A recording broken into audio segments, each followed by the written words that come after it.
All right, Shalom. Before I get started, Barakati Yahweh, Barakati Yahushai, Barakati Yahweh, Barakati Yahushai, Barakati Yahweh, Barakati Yahushai, Call Halal Yahweh, Bahashem Yahushai, Bahashem Rechakwadash. Secondly, we want to give double honors to the elders apostles, great millstone who rule well and teach well, and who are the true leaders of Israel today. Also like to give double honors to the head and the elder of the men of Israel camp, the Chazak, whom I teach under down here in Greenville, South Carolina. And I also like to give another shout out to you sincere Akim, you brothers out there that's pushing this truth and all sincerity and righteousness in these last days. All right, and I also like to give another shout out to you Israelite foreigners that's looking like the other heathen nations causing confusion, coming back to y'all heritage in these latter days. And I also like to give a quick shout out to you few Wathium, you sisters out there that's standing in order and doing what y'all need to do in these latter days. All right, to y'all, I like to say shalom. All right, I'm coming back through the spirit and power of Yahweh Shem Rashai with another quick exhortation video. And I basically want to go into a quick little video dealing with the Trump situation, right? You know, as you know, if you haven't heard, there was a young teenager. I forget how old the dude was, a little nerd Edomite looking nigga. You know, he looked a weird Edomite. That's all I'm gonna say, a weird Edomite. You know, the one with the glass, the Jeffrey Dahmers, man. But so this dude went to a Trump speech, whatever you want to call it, or whatnot. I believe this happened last week, if I'm not mistaken. Yeah, matter of fact, it happened on camp day. That spiritual, man, happened on our camp days. You know, most brothers go out on Saturday. And soon, like literally, as soon as we got out of camp and I got to the house, I get a fucking text from one of my friends I went to high school with saying Trump got shot or some shit like that. So I went to go look it up to see if it was bullshit or not. It was true, man. As soon as I got to the house, Trump got shot after we got done prophesying, man. And that symbolizes that kind of symbolizes that this kingdom is through, man. You know, for it to happen on our camp day, this means this place is dying, man. This place is dying spiritually, physically, right? This place is dying. Damn sure not really spiritually, because there ain't nothing spiritual about this place besides the prophets. But, you know, this place is dying physically, man, you know. But, yeah, I want to do a quick video on that because this could start race wars, man. You got to understand. Trump supporters, they don't play, man. You know, and I could just imagine if this was a so-called black man that did it, you know, that tried to attempt to shoot him. That would have started a civil war right then and there. Trump supporters would have been looking to hang niggas that day, man, just to get their get back. You know, get it back in blood, like they said, man.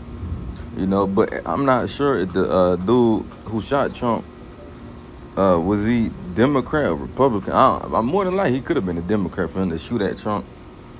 Or he could have been one of those Republicans that just don't like Donald Trump. Because you got a lot of Republicans that just don't like Donald Trump, but they still Republican, you know, because of the beliefs and stuff. But like I said, I'm not sure what he is, what he believes in, or he believe in either. But at the end of the day, this could start a race war between Democrats and Republicans, man. Because Republicans could be looking at, oh, man, these Democrats trying to kill our president. You know what I'm saying? And we understand that race wars is going to come, man. We understand this. We know this. And we telling y'all to get yourselves prepared for this. As a matter of fact, I had a Jake who was talking about civil wars and shit. He was like, y'all don't want that. We telling Jake, like, hey, man, hey, we ready for it, man. You know, we pretty much telling him we ready for it. He like, nah, man, nah, nigga, you ain't ready for it because the Lord ain't on your side. Lord willing, Yahweh the Lord be on our side, man. We prepared for it. We want these things to happen. Why we want these things to happen? Because we know once these things happen, this is the end of this kingdom. You see? So we want all things to come to pass in these latter days, man. All things must come to pass, man. Right? Matter of fact, since I said that, let's go to Matthew 24 and verse 3. It says, and matter of fact, before I even do that, let's look at one of the ways Rome died. We ain't gonna read the whole thing. But it says verse 5. I said verse 5. The fifth, whatever you want to call it, the fifth reason why Rome fell, because I looked up 8 reasons why Rome fell. Now, ain't this ancient Rome? I mean, ain't this the revival Roman Empire, Rome 2.0? Because when you go to the book of let's get it. We in Revelations now. That's in Revelations 13. Yup, where it talks about the deadly wound had to be healed. Revelations 13 and verse 3. It says, and I saw right here. Oh shit. I highlighted. Yep. Verse 3. And I saw Revelation 13 and 3. And I saw one of his heads as it were wounded to death. Talking about the ancient Roman Empire because it fell, right? It said, and I saw one of his heads as it were wounded to death, and his deadly wound was healed. And all the world wondered after the beast. You see, his deadly wound was healed. And whose deadly wound has been healed? The ancient Roman Empire. It came back as America, man. America is the new Rome, man. Just look at everything around you. Everything is look like Rome, ancient Rome. Look at the football stadiums, man. It look like the Roman Colosseums, man. Right? Look at the White House. You see, all these things, it matches up with ancient Rome, man. You see, concrete, all that, man. The politicians, all that. You see, and this is one of the reasons ancient Rome fell. The fifth reason. It says government corruption and political instability, man. See, the government started falling, right? Politicians and shit fell out. You see, ain't the same thing going on with ancient Rome? I mean, with this revival Roman Empire, man. The answer is yes, man. You see, the answer is yes. So let's go to that Matthews now. Matthews 24 and verse 3. And as he sat upon the Mount of Olives, the disciples came unto him privately, saying, tell us, when should these things be? And what should be the sign of thy coming and of the end of the world? You see, so the disciples at that time, right, the 12, right, they was asking Yahushua, they was coming up to Yahushua pretty much asking him, what's going to be, what signs do we need to look out for to know your second return, right? So they was basically, asking him, what do we need to look out for, right? And we, Lord willing, Yahushua, we those man coming back.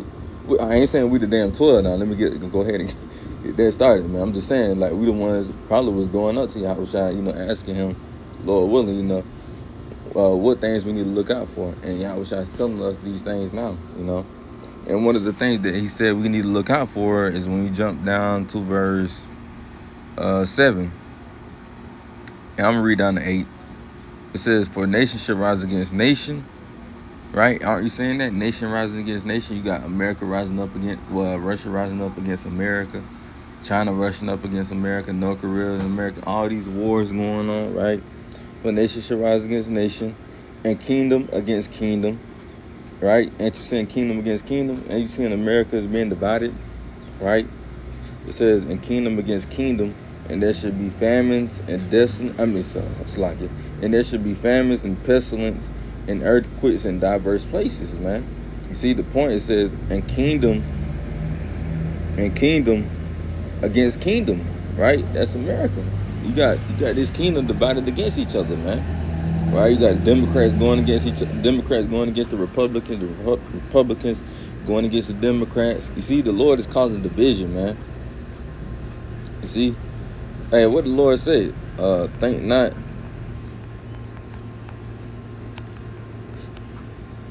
Matthew 5 and 17.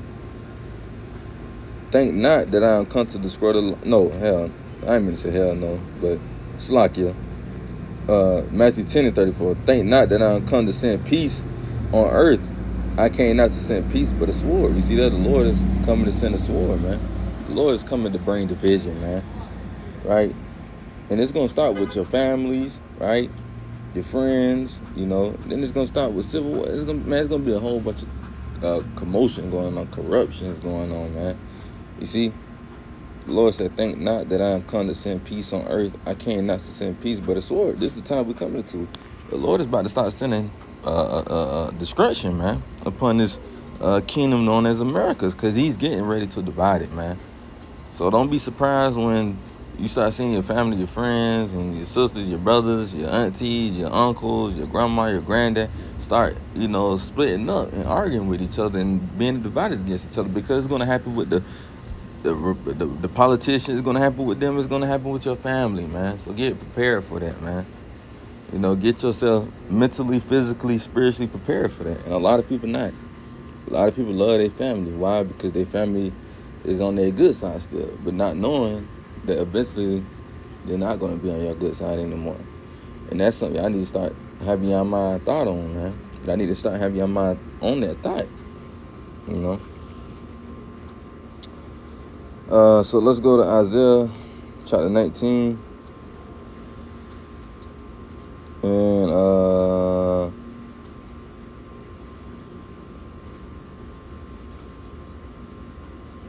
I'll start at verse 1.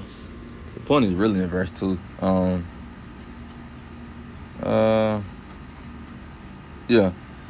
Isaiah chapter 19 and 1, it says the burden of Egypt. Now, this ain't talking about ancient Egypt. This is talking about spiritual Egypt, man, known as America, right? So it says, the burden of Egypt, behold, the Lord Yahweh, Yahweh Shah, rideth upon a swift cloud. It ain't talking about no cloud that you see in the skies every day, right? The clouds it's talking about are the so-called UFOs, right? The chariots, right? Because when you go into the book of Psalms 104 and verse 3, it tell you that a cloud is a chariot, man. Who maketh the clouds as chariots, right? It says, his end should come into Egypt, and the idols of Egypt should be moved at the presence, and the heart of Egypt shall melt in the midst of it. You see, because this place is going to melt. By what? Thermonuclear fire, man. This place will burn, right?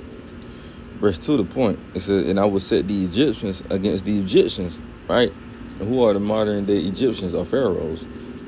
The people who run America, man. Or, you know, basically them your Egyptians, man. Them your modern day Egyptians, man. You so-called white people. Just to bring it in dummy terms. But it said, and I would set the Egyptians against the Egyptians, right? The so-called white people, right? Aren't you saying that? Right? You seeing niggas trying to shoot at Trump, but that's your own people, right? It said, and I would set the Egyptians against the Egyptians, and they should fight everyone against his brother and everyone against his neighbor, city against city, and kingdom against kingdom. Did we not just read that in the book of Matthew 24 where it says kingdom against kingdom? And then it went further and said city against city. You're going to have different cities going against different cities because you got some cities that's Republican, you got some cities that's Democrat, or you got some cities that's Crips, you got some cities that's blood, you see? But at the end of the day, it's still going to be a civil war. It's going to be a civil war between our damn people. It's going to be blacks on whites, blacks on black, whites on white. Man, you're going to just have different diverse races that's going to be going against each other, man. You see? Them the times we're coming into, man. And you people need to realize that. So let's read it again. It said, and I will set the Egyptians against the Egyptians, and they should fight everyone against his brother and everyone against his neighbor, city against city, and kingdom against kingdom, man. That's going to be our race wars, man. You see, that's going to be our race wars, man. You know? The Civil War is coming, man. Matter of fact, why you think they even came out with that movie Civil War in the first place? What a coincidence. What a coincidence. Go watch that movie. That's all I can say, man. Go watch that movie. And we'll end it with this. Matthew 12 and 26. And if Satan cast out Satan, now it ain't talking, how can Satan and Satan be? According to the Christians, there's only one Satan, right? They say Satan is his name. So how Satan cast out his own self? That's showing you that Satan is a physical counterpart of somebody, man. And who is Satan the counterpart of? The spiritual demon Satan is the counterpart of Esau, man. All right? You got the spiritual demon Satan, then you got the Satan on earth, which are the counterparts of the spiritual demon Satan, man. Which are you so-called white people, man. Man, woman, and child. And it said, and the Satan cast out Satan, he is divided against himself. How should then his kingdom stand? You see, how can his kingdom stand if y'all are being divided against each other? You see, that's why the Lord said, if two, damn, Slacky, it's in Amos. Hold on, man. I gotta get that scripture. I believe it's in Amos 3 and verse 7 or 6. No, I'm lying. Oh, it's in 3, Salakia. Amos 3 and 3. It says, can two walk together except they be agreed? You see? So these politicians bumping head, how can their kingdom stand? Your kingdom ain't gonna stand if y'all can't come to agreement. Everything's gonna be divided against each other. Then eventually it's just gonna crumble like ancient Rome. That's why I say it's nothing new under the sun. The same thing that happened in ancient Rome is the same thing that's gonna happen to America, man. In which America is that revival Roman Empire, man. So with that, Lord willing, this quick little exhortation video was edifying. I'm gonna close it with giving all praise and glory to Yahweh, Bahashem, Yahweh Shai, Bahashem, Rechakwadash. Shalom until next time. Shalom.